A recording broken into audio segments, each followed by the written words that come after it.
बिस्मिल्लाहिर्रहमानिर्रहीम। अस्सलाम वालेकुम। मैं हूं मोहम्मद उस्मान और आप देख रहे हैं प्रोग्राम हरफराज और मकबूल जान के साथ। नाजरीन, किर्गिस्तान में शंघाई ताउन तंजीम का इजलास जारी है, जिसमें शिरकत के लिए वज़ीर आज़म इमरान खान वहां पहुंचे हैं।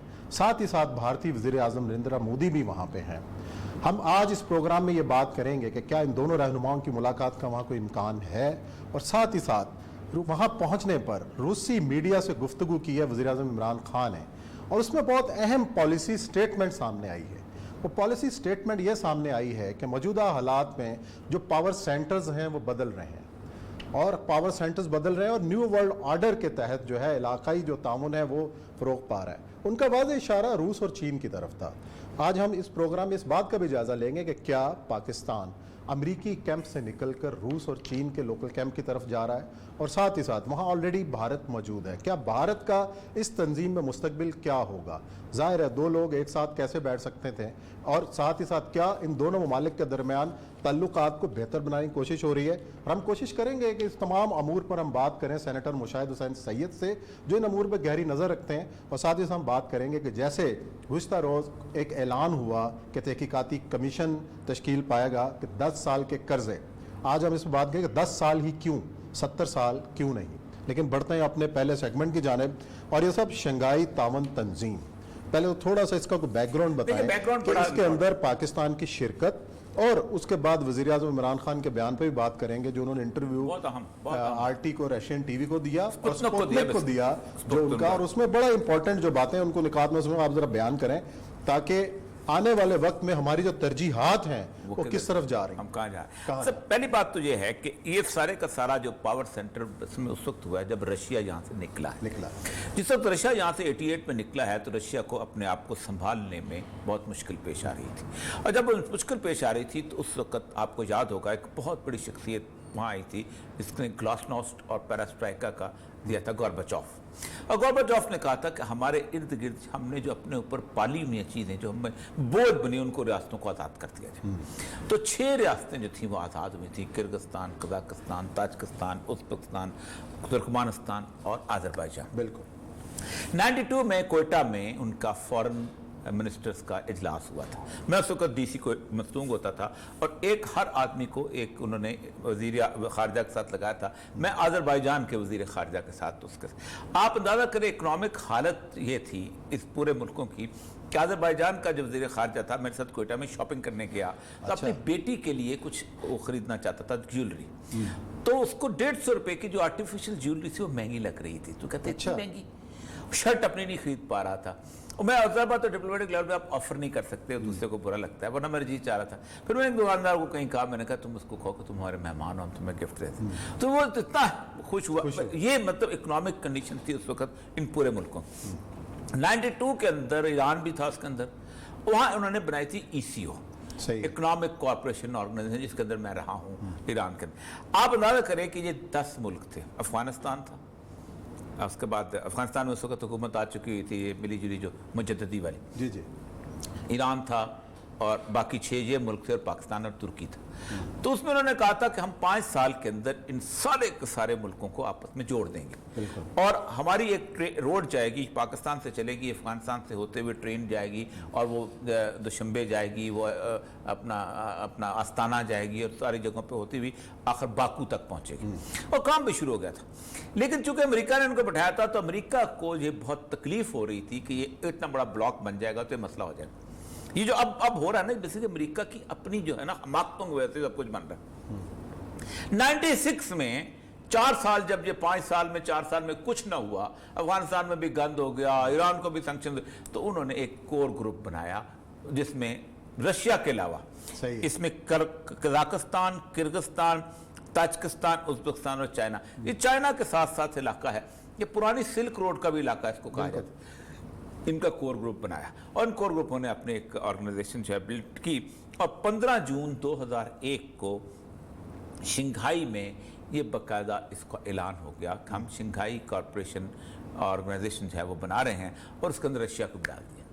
रशिया के आने के बाद ये सिचुएशन जो है बहुत ज़्यादा जिसे कहते हैं खुल गई, क्योंकि रशिया जो है उसके बारे में कल शायद हमने जिक्र भी किया था कि रशिया के बारे में कहा जाता है कि रीजुविनेटेड मलाइन एक्टर बन गया हुआ। ये एक दोबारा उभरता हुआ कैंसर है जो दुनिया के अंदर छा रहा है, और हमने बड़ी मुश्किलों से इससे निजात हासिल की थी कम्युनिज्म की, लेकिन ये खत्म फिर आ गया।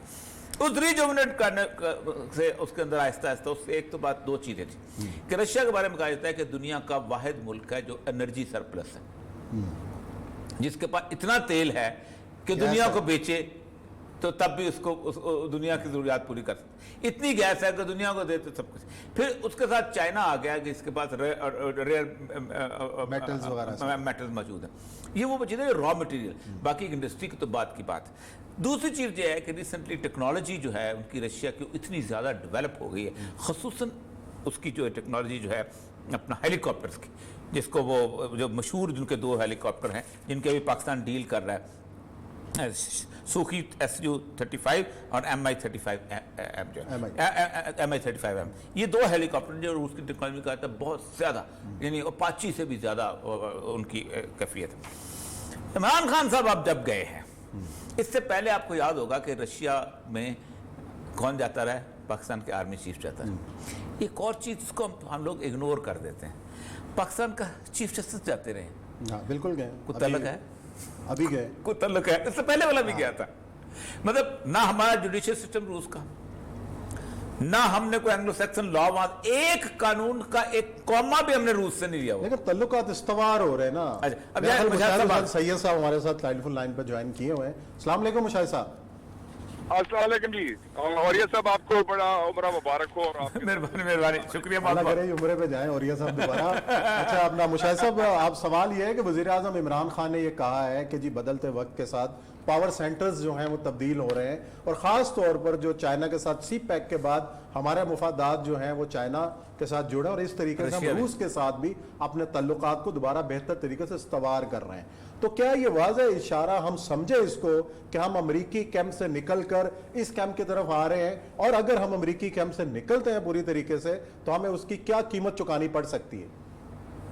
पहले तो बात यह है कि अमरीकी कैंप से तो हम काफी देर से निकल चुके हैं।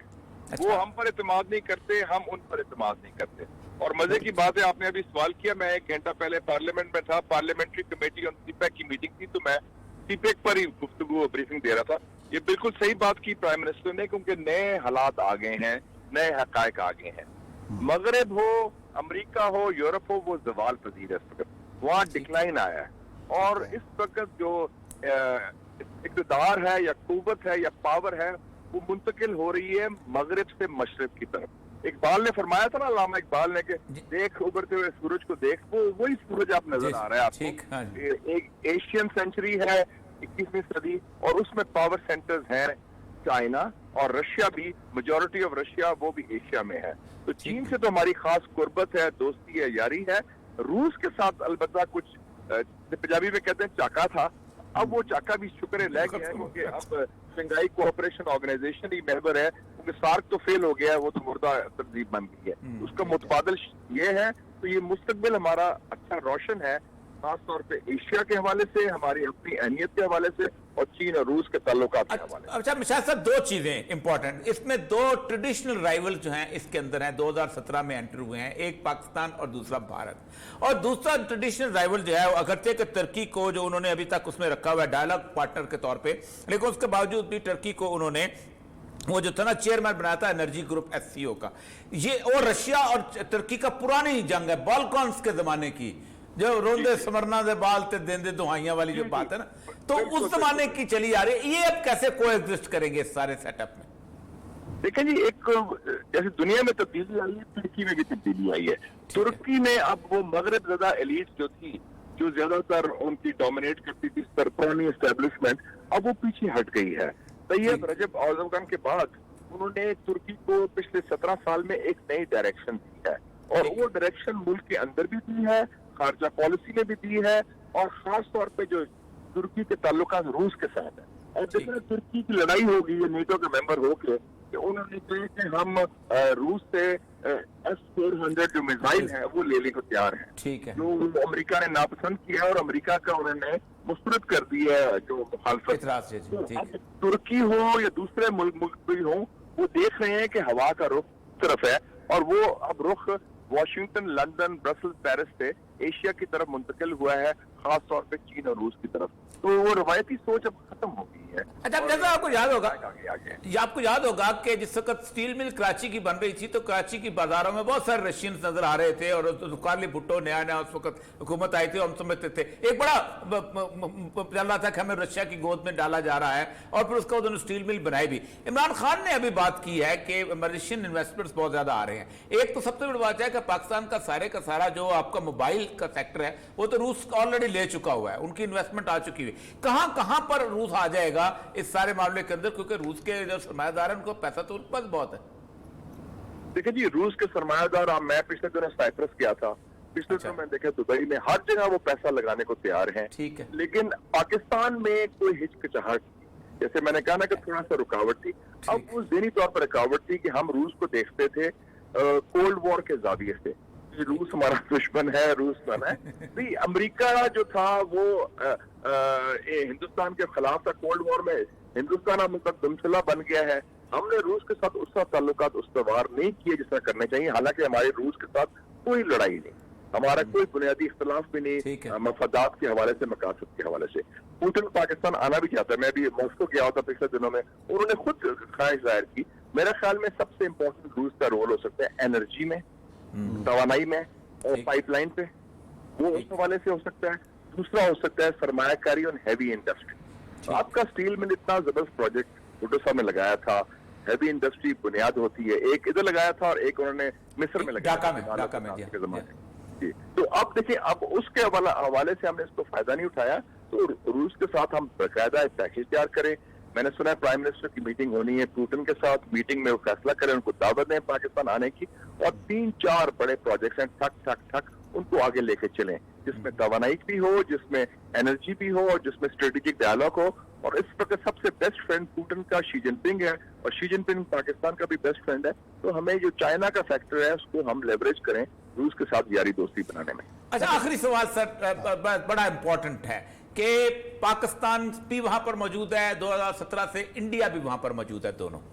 اب میں سوال بالکل اوورال نہیں کر رہا، میں کر رہا ہوں کہ تاشکند کے حوالے سے آپ ذرا سا آ جائیے گا کہ تاشکند میں ایک دفعہ ہم ملے تھے ایوب خان اور وہ، کیا ڈیپ سٹیٹ لیول پہ کوئی ایسی بات تو نہیں پک رہی کہ دونوں کی ہاسٹیلٹیز کو ختم کرایا جائے ان سارے معاملات کے اندر؟ اس کے لیے صرف فرق یہ ہے کہ تاشکند میں جب ہم ملے تھے اس کو پاکستان نے کافی حد تک ایک آزاد خارجہ پالیسی کی بنیاد رکھتی تھی ایوب خان کی قیادت میں، اور بھٹو صاحب فارن منسٹر بھی تھے، چین سے دوستی.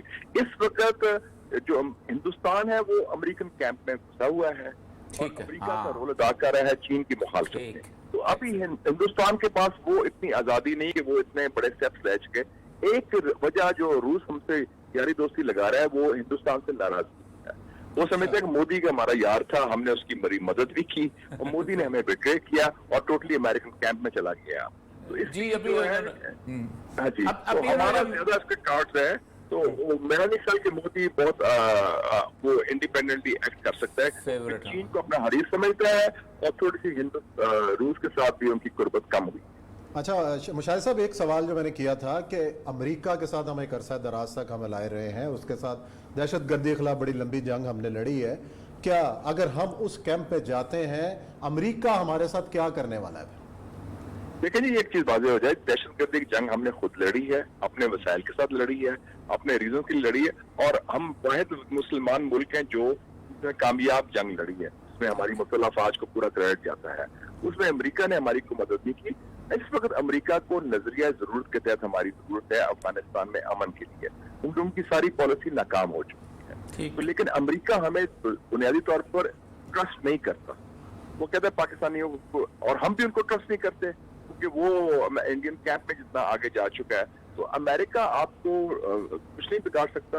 امریکہ آپ سے تعلقات اچھے کرنے کی کوشش کرے گا. میرا خیال ہے امریکہ سے بھی ہمیں اچھے تعلقات رکھنے چاہیے शाह साहब इसमें जो अभी रिसेंट पेंटागन की जो रिपोर्ट आई है, बहुत जो पॉलिसी आई है इंडो चाइना एरिया की पॉलिसी, जिसके तहत उन्होंने इंडिया को अपना फोकस बनाया है, जिसमें उन्होंने मैरीटाइम फ्यूजन सेंटर भी अमेरिका की मदद से कायम कर दिया है, तो इसका मतलब ये है कि इंडिया जो है इसका शायद जाना जो है शंघाई कॉर्पोरेशन से मेरे ख्याल कुछ अरसे बाद खुद ही खुदा हाफिज कह देंगे जब वो डोरमेंट हो जाएगा। लेकिन जी इंडिया इस वक्त मेरे ख्याल में शंघाई कोऑपरेशन ऑर्गेनाइजेशन में अमेरिका की गैर रस्मी नुमाइंदगी कर रहा है, रिप्रेजेंटेशन अमेरिकन लॉबी का है। लेकिन जी उनके जो एडमिरल था, एडमिरल हैरिस, जो कमांडर है पैसिफिक कमांड का, उसने क्या कहा था, फ्रॉम हॉलीवुड टू बॉलीवुड हमारी यारी दोस्ती है। और ये जो इंडो पैसिफिक रिपोर्ट आई है जो 31 मई को इशू की है वो सिंगापुर में, उन्होंने क्या कहा है, दो चीजें कही हैं। एक, हिंदुस्तान के हवाले से बात की है और हिंदुस्तान को अपना इलाकाई पुलिसमैन का दर्जा देने की कोशिश कर रहे हैं कि हिंदुस्तान का मुकाम नेपाल के लिए भी है, श्रीलंका के लिए भी है, बांग्लादेश के लिए भी है। दूसरी बात जो उन्होंने की है कि चाइना जो है ये सबसे बड़ा हमारा दुश्मन है, और बल्कि चाइना अब अल कायदा से भी, दाइश से भी ज्यादा खतरा है उनके लिए। तो आप देखते हैं कि उनका व्यू बड़ा वाज़ेह है। हमारा view as an independent foreign policy जो हमने 50 साल पहले शुरू की थी, उसको चीन बड़ा दुश्मन था अमेरिका का, उसको तो हमने स्टैंड लिया, फील्ड मार्शल अयूब ने भी और जुल्फिकार अली भुट्टो ने भी, तो हम उसमें तो इस इशू पर स्टैंड लेते रहे हैं पहले भी। उसमें तो रूस को भी उन्होंने कहा दुश्मन, उसने कहा रिजुविनेटेड मलाइन एक्टर। यस जी जी, चाइना एंड रशिया दो मेन दुश्मन है उनके। तो हम उस चीज से इत्तेफाक नहीं करते, ये गलत लाइन है। हम चाहते हैं हम आहंगी हो और इकट्ठे पुरमन बकाया बहामी हो और इकट्ठे मिलके चलें, और कोल्ड वॉर, एक नई कोल्ड वॉर का मुतहम्मल नहीं हो सकता एशिया, हम इसको रिजेक्ट करते हैं। चलें जी, बहुत शुक्रिया मुशाहिद हुसैन सैयद साहब आपका। यहाँ प्रोग्राम में वक्त है ब्रेक का, और ब्रेक के बाद आएंगे और इसी इशू को लेकर साथ चलते रहेंगे।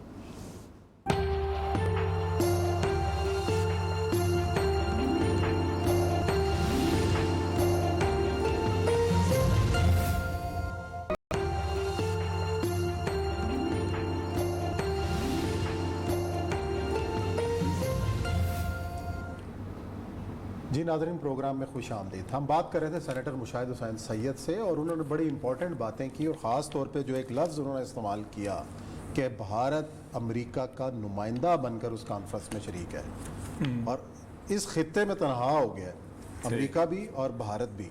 तो क्या इस, और ये सब तेज़ी से जो सूरत हाल बदली है कि सर एक में कुरान पाक की एक आयत है, पहले सुन लें। कहा उसने ये बहुत कमाल आया था, अल्लाह तबारक व तआला ने रहती दुनिया तक मुसलमानों के पार्टनर्स, मददगार और मुसलमानों के दुश्मन बता दिए। जरा सुनाइएगा वो आयत, और साथ साथ प्यूटन का वो फिक्रे भी सुनाइएगा जो उसने बताया कि हम किस तरह के क्रिश्चियंस हैं। Многие евроатлантические страны фактически пошли по пути отказа от своих корней, в том числе и от христианских ценностей, составляющих основу западной цивилизации. Отрицаются нравственные начала и любая традиционная идентичность, национальная, культурная, религиозная или даже половая.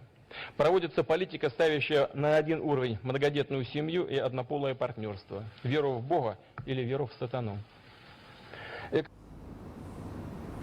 जी ना, रूसी सदर की जो गुफ्तगू है, और उससे पहले वो आया तो उसका देखिए, कुरान पाक कहता है कि तुम ए ईमान वालो, वो लोग जो ईमान लाए उनके लिए कौन से लोग, लतजदन्ना अशद्दन्नास अदावतन, सख्त तरीन दुश्मन तुम्हारे कौन होंगे। अल्लाह कहता है दो, अल यहूद वल्लज़ीना अशरकू, जो यहूद हैं या को खुला शिर्क करने वाले। एक तो यहूदी तो सबको पहचाने जाते हैं, और खुला शिर्क इस वक्त दुनिया में सिर्फ एक जगह पर होता है, और वो है भारत। उसकी एक बुनियादी वजह यह है कि भारत के अंदर किसी किस्म का जो हिंदू रिलीजन है, उसके अंदर अगर आप अपना कोई खुदा क्रिएट करते हैं तो उसको भी इजाज़त है कि आप उसको मंदिर में रख सकते हैं। अगर आप समझते हैं कि आपको ये मोबाइल जो है इससे आप शक्ति मांगते हैं और ये आपको शक्ति देता है, तो ये भगवान है, because they can create a God. और ये बड़ी उनकी बड़ी जैसे कहते हैं रिलैक्सेशन। फिर अल्लाह कहता है लेकिन तुम्हारे और दोस्त कौन से होंगे, मुअद्दत दोस्ती करने वाले कौन होंगे, उन लोगों से कालू इन्ना नसारा, वो जो लोग अपने आप को ईसाई कहलवाना पसंद करेंगे, जो कहेंगे हम नसारा हैं। और फिर अल्लाह कहता है क्यों, उनकी पहचान इसलिए कि उनमें इबादत गुजार होंगे, बेन्नम मिन्हुम किस्सीना व रुहबानम व अन्नहुम ला यस्तक, और उसके साथ उनके अंदर जो आलम और इस तरह के लोग होंगे। और दूसरी बात है कि वो मुतकब्बर नहीं होंगे, we are the super power नहीं होंगे, हम दुनिया पर रूल करने वाले। इसीलिए हमने प्यूटन की वो चलाई है कि प्यूटन गुज़िश्ता काफ़ी अरसे से ये कह रहा है کہ جو مغرب کا معاشرہ ہے وہ بنیادی طور پر جنسی طور پہ تباہ و برباد ہو چکا ہوا ہے. صحیح. اور اس نے یہ کہا کہ امریکہ جو ہے اٹس اے گے سوویت یونین. امریکہ جو ہے یہ ہم جنس پرستوں کی ایک آرگنائزیشن بن گئی ہے, ایک حکومت بن گئی, جبکہ we are the Christian world. وہ کہتا ہے ہم 1200 چرچ ہر سال وہاں بن رہے ہیں رشیا کے اندر. تو یہ اللہ تعالیٰ کے رسول صلی اللہ علیہ وسلم نہیں بلکہ قرآن پاک نے یہ مسلمانوں کے ساتھ دوستی کے معاملہ. اب آتے ہیں انڈیا کی طرف. اب اس کے اندر ایک اشرکو والا آ گیا انڈیا بچ میں. اب وہ بشار خان صاحب نے کہا ہے کہ وہ ایک پراکسی ہے. سب سے بڑی بات یہ ہے کہ بھارت گزشتہ 4 سالوں سے امریکن کیمپ کے اندر اس طرح گیا ہے کہ 3-4 ایسے معاہدے ہیں جو رشیا کو بہت کھٹکتے ہیں. بالکل. ایک تو سب سے بڑا معاہدہ اس نے یہ کیا ہے کہ وہ چائنا کے مقابلے میں انڈیا کو وہ کہتا ہے کہ ہی از دا پولیس مین. اور میں نے کل اس نے بھی بتایا تھا کہ انڈیا کے ساتھ ان کی جو ایگریمنٹ ہوا تھا وہ یہ تھا کہ بحر ہند میں تمہارا جھنڈا لہرائے گا. اور اس نے مل کے ان کے ساتھ امریکن کے مل کے ساتھ 2017 کے اندر ایک میریٹائم فیون جو تھا سینٹر بنایا تھا, انفارمیشن سینٹر بنایا تھا, جو یہ بتائے گا کہ کہاں کہاں جہاز ہیں تاکہ ان کو روکا جائے. پھر وہ پورے کا پورا بلاکا جو وہ ہے اس کو بھی انہوں نے اسے روکنے کے لیے ہے. دوسری چیز تو انڈیا کی ہے کہ انہوں نے ایٹامک انرجی کا جو آپس میں معاہدات کیے ہیں. تیسری چیز یہ ہے کہ ان کی آپس میں جو ٹریڈ کی پارٹنرشپ اور اس طرح کی, یہاں تک کہ انڈیا کا سالوں کا دوست تھا ایران, انہوں نے خبردار اسے تیل نہیں خریدنا. اب اس وقت صورتحال یہ ہے کہ اس چنگائی آپریشن کے اندر 3 طرح کے کیٹیگری کے لوگ ہیں. ایک تو بنیادی طور پر 8 وہ ہیں جو ممبر ہیں, ان میں سے انڈیا جو ہے انہوں نے کہہ دیا کہ وہ اور ایک دن بائی بائی کر جائے گا, خود چلا جائے گا, یا ان کو خدا حافظ کہہ دیں گے بھائی صاحب آپ جاؤ. کیونکہ ہزار بات ہے ہاسٹیلٹی اس میں ختم نہیں کرنی. آج بھی وہ کہہ رہا تھا, مودی کا بیان آیا تھا, ہم کہیں گے کہ پاکستان جو ہے اس کو کام کرے. اس طرح کی باتیں تو نہیں سنی جاتی نا. ایک دیکھیں سارک تباہ کر دیا انڈیا نے, آسیان تباہ کر دیا انڈیا نے, اور وہ اب انڈیا کی بات پہ اب کبھی اس طور پر نہیں آتا. 3 ملک ایسے ہیں بلکہ 4 ملک ایسے ہیں کہ جو آبزرور اسٹیٹس کے طور پہ آ رہے ہیں. نمبر 1 افغانستان. افغانستان جس دن طالبان آئے وہ آبزرور سے پرمننٹ میں آ جائے گا. اچھا ٹھیک. دوسرا منگولیا ہے. منگولیا کو اس لیے نہیں رکھتے کہ منگولیا کے ساتھ چینیوں کی بڑی دشمنی ہے. وہ کہتے ہیں چنگیز خان اتنا تو جگہ تھی, مار مار کے ہمارا پرکس نکال دیتا تھا. آخری جو چنگیز خان کا آرڈر تھا بالکل سویا ہوا تھا, بیہوش تھا, تو خاقان چین نے بہت سارے 200-250 تھال بھیجے, اس کے اندر تحائف تھے. اور کہا کہ جناب یہ تحائف رکھیں اور ہم اور بھی بھیجیں گے, خدا کے لیے ہمارے اوپر حملہ آور کریں. بیجنگ جو تھا یہ چنگیز خان کا بیسیکلی ہیڈ کوارٹر ہوتا تھا. اچھا. تو کہتے ہیں کہ بیچ میں ہوش آیا تو کہا کہ خاقان اعظم چین نے یہ بھیجا ہے, آپ بتائیں اے خان اعظم ہم کیا حکم ہے. اس نے کہا ان کے سر کاٹ کے تھال میں رکھو اور تحفے رکھ لو اور سر کاٹ کے بھیج دو. یہ آخری آرڈر تھا چنگیز خان کا. اس لیے منگولیا کو وہ اسٹیٹس وہ نہیں دیتے. میں نے یاد ہے میں چائنا گیا تھا تو منگولین کچھ لوگ آئے ہوئے تھے, جرنلسٹ بھی تو وہ کہتے بیجنگ میں پاؤں مار کہتے this was our headquarter. وہ بھی تک ابھی تک چنگیز خان کا اس میں. چوتھا بیلاروس کا ہے. یہ 4 ملک ایسے ہیں کہ جو اس کے ساتھ ساتھ آذربائیجان, آرمینیا, کمبوڈیا, نیپال, سری لنکا, ترکی, ان کو ڈائیلاگ پارٹنر رکھا ہے. اس میں ترکی کو تو انہوں نے اسٹیٹس دے دیا ہے اور بڑا کمال اسٹیٹس ملا ہے کہ انہوں نے اس کو چیئرمین انرجی کلب آف چنگائی کا. حالانکہ ترکی اور رشیا کے جو تعلقات ہیں ساری زندگی کے جو تھا وہ تو کہتا تھا نا اقبال, کہتا تھا نا طرابلس کے شہیدوں کا ہے لہو, اس میں وہ ترکی کے اس کی جنگ تھی. 200 سال تک وہ لڑتے رہے. یہ بوسنیا کہاں سے نکلا, ٹرکی سے نکلا. یہ صوفیا, یہ بلغاریہ, یہ تاجکستان, یہ افغانستان, یہ سارے ترکوں کی علاقہ تھا نا. اس کو روس نے, اور سارے روس کے زمانے کی لڑائی چلی ہے. آج بھی ان کا ٹرک کا جو ایک سپاہی وہاں بارڈر پہ کھڑا ہوتا ہے وہ کہتا ہے میں نے پورے روس کو روک کر رکھا ہوا ہے. اور وہ پرانی جنگ وہاں سے ان کی چلی آ رہی ہے لیکن وہ ختم ہو گئی. اس کی وجہ یہ ہے ٹرکی نے گزشتہ 150 سال یورپ کے ساتھ یاریاں لگا کے دیکھ لیا ہے, اور ان کو پتہ چل گیا ہے کہ یورپ بنیادی طور پر ایک مسیحی یورپ ہے, وہ ہمیں نہیں آنے دیتا. انہوں نے مونچھیں صاف کرائیں, انہوں نے نائٹ کلب کھولے, انہوں نے نیوڈ بیچز کھولیں. ان کا خبردار ہم تمہیں یورپین یونین کا رکن نہیں بنائیں گے. یہاں اس کو عزت مل رہی ہے. اب اس کے ساتھ ساتھ کمبوڈیا, سری لنکا, ان کو یہ ملائیں گے. یہ ایک ایسی پارٹنرشپ بن رہی ہے جس میں یہ عمران خان صاحب کا جو انٹرویو ہے اس میں 2-3 چیزیں بڑی نائیو ہیں, بڑی بھولی بھالی سی ہیں. اور عمران خان صاحب کے بھولپن کے صدقے باری جائے.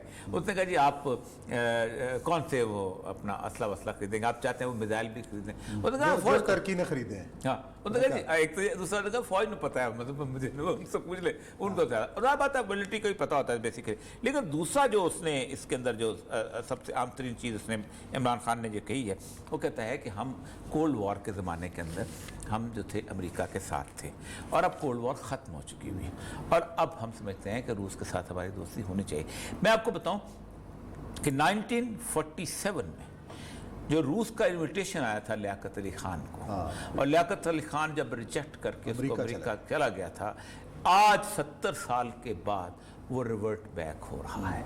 اور وہ اگر اس وقت فورن آفس اس وقت مان لیتا تو ہماری سچویشن اور ہوتی, ہمارا پڑوس اور ہوتا, ہمارا افغانستان کے ساتھ ریلیشن شپ بہتر ہوتا, ہم انڈیا کو آٹومیٹکلی امریکن کیمپ میں جانا تھا, اور ہمارے سارے پڑوسی ہمارے دوست ہوتے. چین ہمارا دوست ہوتا, افغانستان ہمارا دوست ہوتا, ایران تو خود تو ان کے ساتھ تھا نا, وہ تو امریکن پولیس مین تھا نا, شاہ ایران بیٹھا ہوا تھا.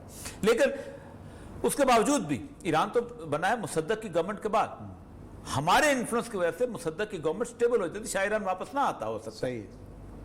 لیکن قدرت کے اندر لکھا ہوتا ہے جب وقت مقرر ہوتا ہے اسی وقت ہونا ہے. لیکن عمر صاحب یہاں پہ ایک مودی کا کردار بڑا ہے کہ بھی اس نے مانگی کہ مجھے فضائی حدود استعمال کرنے کی اجازت دو, ہم نے اجازت دے دی, پھر بھی وہ گھوم کے 3 گھنٹے کی زیادہ فلائٹ لے کے وجہ یہ ہے اب کوئی ہاتھ ملانے والا کوئی امکان نظر آ رہا ہے شنگھائی میں؟ سر ہاتھ ملانے کا دیکھیں, پوری رپورٹ جو آئی ہے نا انڈو چائنا رپورٹ, اس میں 17 ملکوں کا ذکر ہے, پاکستان کا نام بھی نہیں ہے. اس میں سری لنکا کا ذکر ہے, بنگلہ دیش کا ذکر ہے, بھوٹان کا ہے, سکم کا ہے, مالدیو جیسے ملک کا ہے, ہمارا کوئی ذکر نہیں ہے. وہ کہتے ہیں کہ اس پورے کیونکہ وجہ پتہ کیا ہے کہ پاکستان جو ہے اس کو وہ انہوں نے سینٹرل ایشیا کے اندر کاؤنٹ کرنا شروع کر دیا سی پیک میں. لیکن دوسری طرف جو ہے چائنا ابھی تک تو سی پیک نہیں چلا نا چائنا کا, ابھی تک تو وہ کر رہا ہے اپنی شنگھائی سے جہاز نکالتا ہے, اور وہ جو سنگاپور اور ملائیشیا کے درمیان ایک چھوٹا سا بلاکا وہ جو کوریڈور ہے, اس کوریڈور کے اندر سے وہ نکلتا ہے اور پھر پورا بحر ہند کراس کر کے آ جاتا ہے. آپ خود سوچیں نا, چائنا کی آپ ایڈوانٹیج دیکھیں نا کہ اس کو کم از کم 12-13 ملکوں کی خیر خواہی لینے سے بہتر ہے کہ یہاں ہونا ہے. تو اس کا مطلب یہ ہے کہ اگلا سال جو ہے نا 2020 چلیں, اور یہ صاحب یہ تو بڑا 2020 ہمارا بڑا 2020 ہمارا ہے. یہاں لیتے ہیں بریک, اور بریک کے بعد آئیں گے اور ذکر کریں گے قومی کمیشن کا جو بننے جا رہا ہے قرضوں کی تحقیقات پر. اور یہاں سوال یہ اٹھایا جا رہا ہے کہ 10 سال ہی کیوں, 70 سال کیوں نہیں. آج اس حوالے سے مسلم لیگ نون نے بھی کئی جوابات دیے ہیں. انہوں نے شاہد خان عباسی صاحب نے کہا کہ ہم نے تمام تر تفصیلات جو ہیں پبلک کر دی ہیں, اور 10,000 ارب کا ہم نے حساب دے دیا ہے. اور ساتھ ہی حکومت کی ترجمان جو ہیں فردوس عاشق امان, ان کی بھی دھواں دار پریس کانفرنس ہوئی. انہوں نے کیا کہا, ذکر کریں گے بریک کے بعد.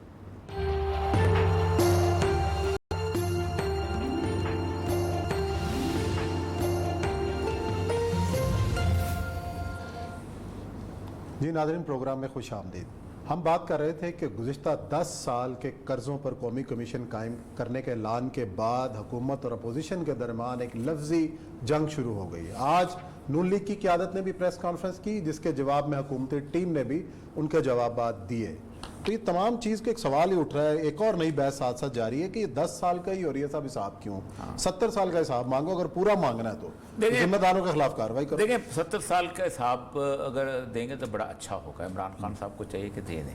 اس کی وجہ یہ ہے کہ ایک تو یہ طے ہو جائے گا کہ پاکستان کے اندر لوٹ مار کرنے والا طبقہ کون تھا.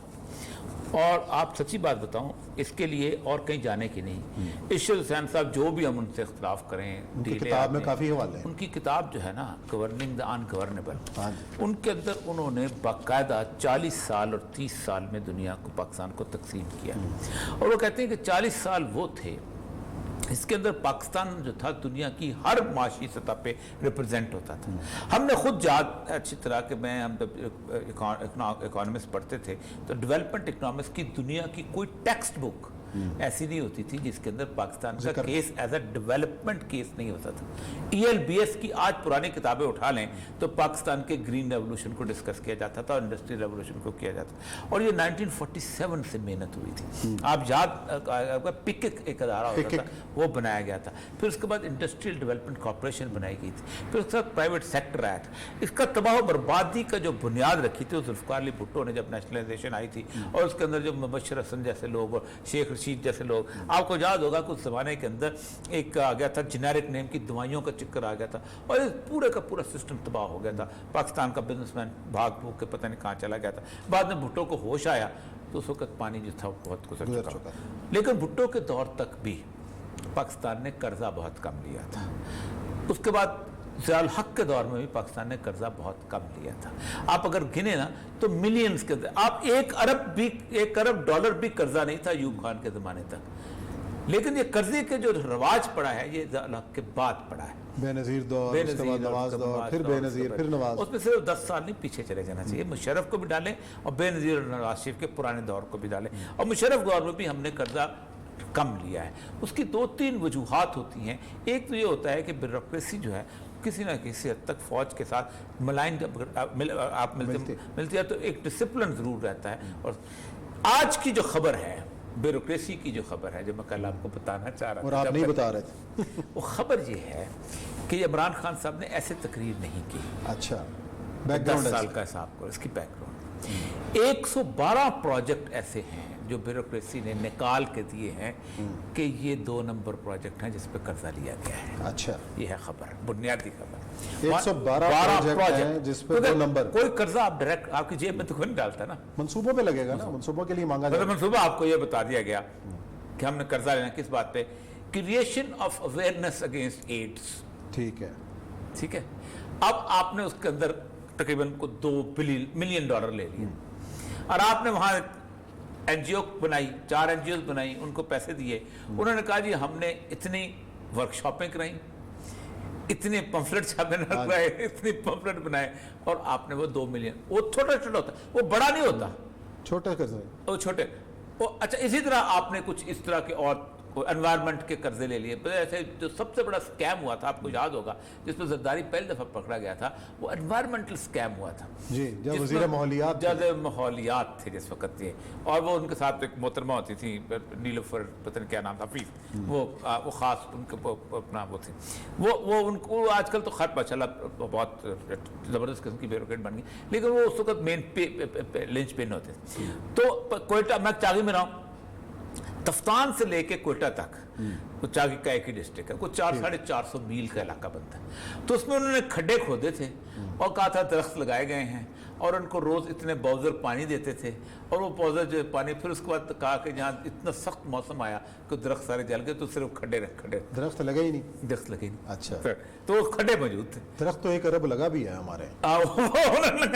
तो ये जो प्रोजेक्ट 112 प्रोजेक्ट जो हैं, अगर ब्यूरोक्रेसी बताने पे आ गई तो फिर ये 112 के 12 प्रोजेक्ट खुल के सामने आ जाएंगे। क्योंकि वजह समझ आ जाती कि आपकी जितनी भी डेट सर्विसिंग के लिए भी आप कर्जा लें, कुछ भी करें तो आपका बहुत वो जो है पता चल जाता है।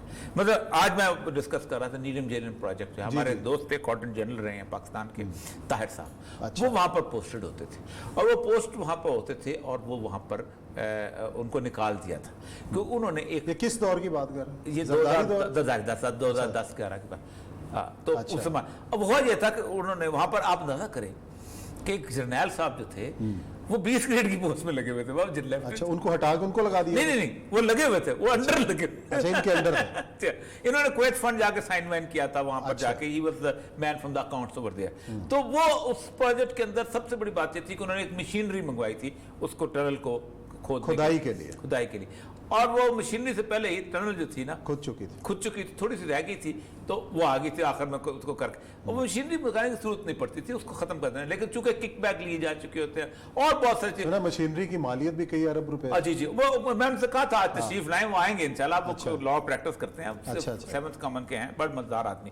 तो इंशाल्लाह नेक्स्ट टाइम इसको, ये अब खुलना जब शुरू होंगे, अब ये जो लोग थे ये सारे ब्यूरोक्रेट जो हैं ये रिटायर हो चुके हैं, अक्सरियत रिटायर हो चुके। अब वो नीचे वाले जो उनको तो कोई जिम्मेदारी नहीं है, वो जब चाहेंगे फाइल खोल के बता देंगे जनाब ये है। इसलिए इमरान खान ने जो ऑडिट की बात की है ना, वो ऐसे हवा में नहीं करती, वो बुनियादी तौर पर हमने ये काम जो है ना, और ये मुझे भी नहीं अंदाजा था, ये काम इतनी सफाई से हुआ है। क्योंकि मसला सारा ये है कि आप पाकिस्तान में किसी भी महकमे में पोस्टेड हो, सही है, آپ ایجوکیشن میں چلے جائیں, آپ اریگیشن میں چلے جائیں, آپ ہیلتھ میں چلے جائیں, آپ کو کچھ پتہ نہیں چلتا کہ پاکستان میں لون کیسے لیا جاتا ہے, پاکستان میں فورن کمپوننٹ کیسے آتا ہے, انلیس آپ دو جگہ پوسٹڈ نہ ہوں. ایک آپ فائنانس میں پوسٹڈ نہ ہوں اور ایک آپ جو ہیں وہ ای اے ڈی میں پوسٹڈ نہ ہوں. اور فائنانس کا جو بندہ ہوتا ہے وہ ریسورسز کا جو ایک سیکشن آف ریسورسز کا جو رجسٹر لے کے بیٹھا ہوتا ہے نا, اب تو کمپیوٹر آ گیا, جو اسٹیٹ بینک کا روز صبح اسٹیٹمنٹ آتی ہے کہ پاکستان کی اس وقت اتنی ڈالر پوزیشن یہ ہوگی, اتنا یہ ہوگا, اور اس وقت اس کو پتا ہوتا ہے کہ پاکستان کی ایکچوئل کٹی ہے کیا, ہماری جیب میں پیسے کتنے, اور فائنانس والے اس کو اتنا چھپا کے رکھتے ہیں اپنے پورے ریسورس کو, ایون کہ اپنے پولیٹیکل باسز کو نہیں بتاتے. ہاں جب ان کو خوش کرنا ہوتا ہے نا تو سر حکم کریں سر, پیسے ہی پیسے, منی از نو پرابلم. ہمارے ایک سر کی فائنانس ہوتے تھے جعفر صاحب, وہ ہمیشہ چیف منسٹر کو کہتے تھے کہ منی از نو پرابلم سر, اور منی از نو پرابلم, واقعی ہے منی حاضر کر دیا کرتے تھے. تو یہ ہے اصل سچویشن جو ہے. تو اگر وہ آ گئے, لیکن مجھے نہیں لگتا کہ اس کے اندر وہ آگے کو اس کے اندر بڑے بڑے پلیئرز ہیں کہ جو آپ صرف واپڈا کے پروجیکٹس کا آپ دیکھیں نا, آپ نے لون لیا, مطلب میں اپنا لون بتاتا ہوں, میں لون نیگوشیٹ کرنے گیا فلپین میں. اچھا, لون نیگوشیٹ اس لیے کرنا تھا کہ ہم پانی کے لیے فیزیبلٹی ہم کریں. اب وہ لون جو تھا وہ انہوں نے دینا تھا جاپان میں. اس کی سب سے پہلے جو فیزیبلٹی رپورٹ تھی وہ انہوں نے ایک کمپنی کو دینی تھی, اور اس کے لیے $10 ملین. بالکل یہ بہت بڑا. اس میں مانٹگومری واٹسن جو تھی وہ وہاں آئی ہوئی تھی. اب میں جب پہنچا تو انہوں نے کہا جی صبح اس ایگریمنٹ پہ سائن کریں گے. پہلی بات تو یہ ہے کہ وہ جاپنیز جو تھا نا وہ پریزائڈ کر رہا تھا ایشین بینک. میں نے کہا مجھے یہ بتائیں کہ who is going to be the owner of the project. تو انہوں نے کہا یو. اچھا, میں نے کہا آپ پھر کیوں پریزائڈ کر رہے ہیں, آپ تو بینکر ہیں, بینکر کو ادھر بیٹھنا چاہیے. صحیح ہے. تو گھبرا گئے. پھر میں نے کہا یہ کل سائن کریں گے. میں نے کہا 7 دن کی نیگوشیشن ٹائم ہے. آپ اندازہ کریں کہ مانٹگومری واٹسن کا جب میں نے دیکھا تو جو یورپ میں $700 تنخواہ لیتا تھا وہ یہاں انہوں نے $5,000 تنخواہ ڈالی ہوئی تھی. وہ میں پورا کمپیوٹر پہ بیٹھ کے میں نے کہا یہ اس نے سائن کرنے سے انکار کر دیا, کہتا میں تو جا رہا ہوں because it is commercial suicide working with this man. Yes, وہ نہیں ہوا تھا, وہ پروجیکٹ سائن نہیں ہوا تھا. پھر انہوں نے خود میں آپ کو بتاؤں یہ وہ چیزیں ہیں جو کھانچے ہیں کہ جو اس سے لوگوں امیر بنے ہیں, اور یہ کھانچے نکلنے والے ہیں. چلے دیکھتے ہیں جی آنے والے وقت میں کتنے کھانچے نکلتے ہیں. آج پروگرام کا وقت ختم ہو رہا ہے. انشاءاللہ پیر کو نئے موضوعات کے ساتھ آپ کی خدمت میں حاضر ہوں گے. اپنا بہت خیال رکھیے گا. اللہ حافظ.